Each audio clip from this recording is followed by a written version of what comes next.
মনিকা, দেখো তো এখানে কি লেখা আছে। আমি খালি চোখে দেখতে পাচ্ছি না। চশমাটা আমার কোথায় দেখো তো।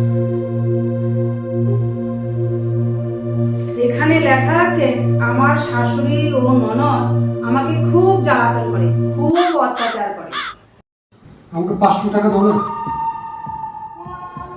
না না, আমার কাছে 5 টাকা নেই। আর 500 টাকা কোথা থেকে দিতে পারবো? নাই তো, তাহলে শোনো। এখানে লেখা আছে আমার শাশুড়ি ও ননদ আমাকে খুব জ্বালাতন করে, খুব অত্যাচার করে। এটা মাকে পাঠিয়ে দেবো। না না, প্লিজ প্লিজ, এই কাজ করো না, এই কাজ করো না, করো না, করো না, প্লিজ প্লিজ, আমি তোমাকে 500 টাকা দিচ্ছি। 500 টাকা নিয়ে নাও, আর এই কাজ করো না। সোজা আঙ্গুলে ঘি না উঠলে না, ব্যাপার করতে হয়। হ্যাঁ,